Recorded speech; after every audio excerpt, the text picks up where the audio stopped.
एक बार की बात है, एक किसान जिसके पास बहुत जमीन थी, पर उसे अपनी फसलों का उचित दाम नहीं मिल पा रहा था, जिससे वो परेशान हो गया था।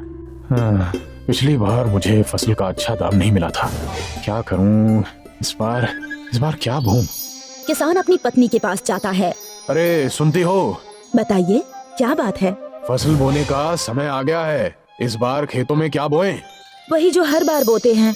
अरे पर उससे कोई मुनाफा नहीं हो रहा। पिछली बार तो तुमने देख ही लिया ना, पूरा का पूरा घाटे का सौदा रहा। और हम लोग कर भी क्या सकते हैं? मैं सोच रहा हूँ इस बार कुछ अलग बोया जाए।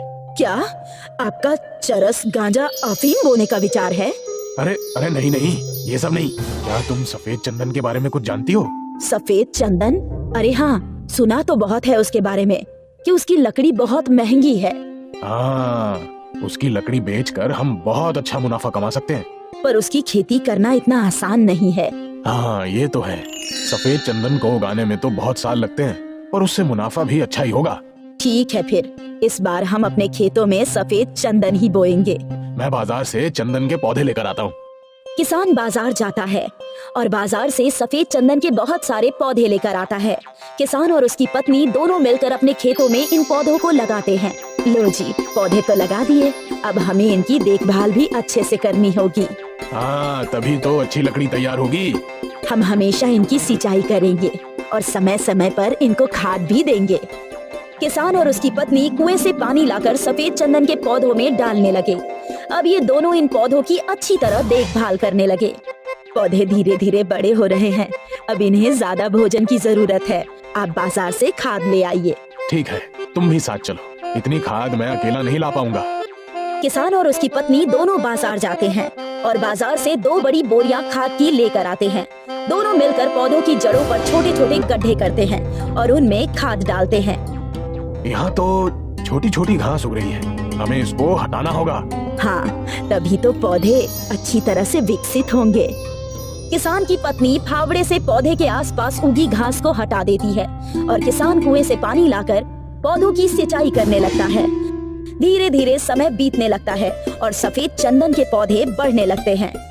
अरे वाह, हमारी मेहनत रंग ला रही है, देखो पौधे कितने बड़े हो रहे हैं। हाँ, इस बार तो आपने अच्छा दिमाग लगाया, इसमें नुकसान कुछ भी नहीं है, बस थोड़ी मेहनत जरूर है और वो तो हम दोनों मिलकर कर ही लेंगे।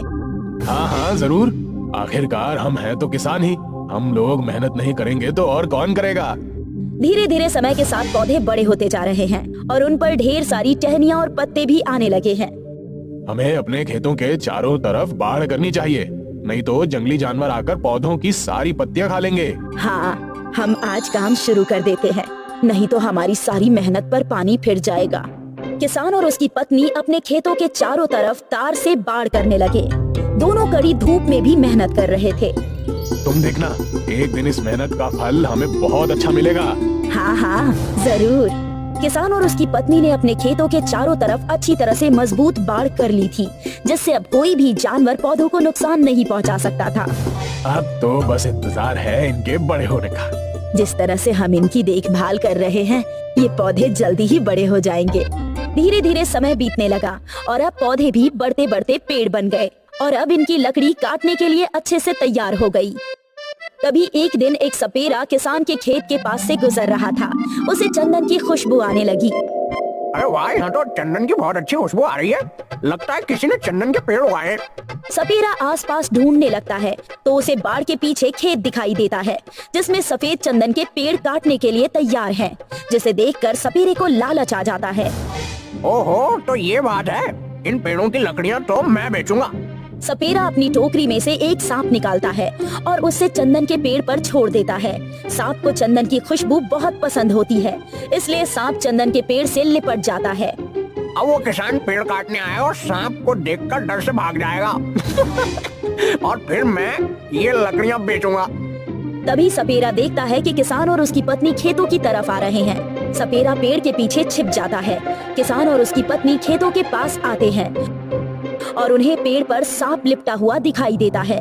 किसान की पत्नी सांप को देखकर चिल्लाने लगती है, सांप सांप, अरे वो देखो, चंदन के पेड़ पर सांप लिपटा हुआ है। सांप को इस तरह पेड़ से लिपटा हुआ देखकर किसान भी घबरा जाता है। अब हम लकड़ी कैसे काटेंगे? ये सांप तो पेड़ को छोड़ेगा ही नहीं। हमारी मेहनत बर्बाद हो जाएगी। हे भगवान, अब हम क्या करेंगे? चलो अभी घर चलते हैं, बाद में देखेंगे। किसान और उसकी पत्नी दुखी मन से घर की तरफ चले जाते हैं। इन्हें वापस लौटता देखकर सपेरा खुश हो जाता है। अरे मेरा आइडिया काम कर गया, दोनों डरपोक भाग गए। अब मैं चंदन की लकड़ियां बेचकर बहुत से पैसे कमाऊंगा।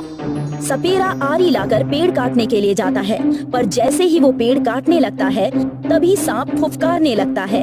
अरे मेरे शेर मुझे डराएगा क्या? मैं तो तेरा मालिक हूँ, अपने मालिक को नहीं पहचान रहा। सपेरा सांप को पेड़ से निकालने की कोशिश करता है, पर सांप ने पेड़ को मजबूती से पकड़ रखा है। सपेरा बहुत ताकत लगाता है, पर वो सांप को पेड़ से नहीं छुड़ा पाता। बहुत कोशिश करने के बाद सपेरे को गुस्सा आता है और वो सांप को आरी से नुकसान पहुंचाने की कोशिश करता है, जिससे सांप सपेरे को डस लेता है और सपेरा वहीं मर जाता है।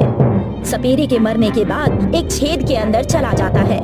अगले दिन जब किसान और उसकी पत्नी खेत में आते हैं तो वो देखते हैं कि पेड़ पर सांप नहीं है, जिससे वो दोनों बहुत खुश हो जाते हैं। भगवान ने हमारी सुन ली, सांप पेड़ को छोड़कर कहीं चला गया है। हाँ, अब हम लकड़ियों को काट कर बेच देंगे। किसान और उसकी पत्नी खुशी खुशी चंदन की लकड़ी को काटने लगे और इन्हें बाजार में बेचने के लिए चले गए। सीख: लालच बुरी बला है। लालच का फल हमेशा नुकसानदायक होता है, इसलिए हमें कभी भी लालच नहीं करनी चाहिए और दूसरों की चीजों पर बुरी नजर नहीं डालनी चाहिए।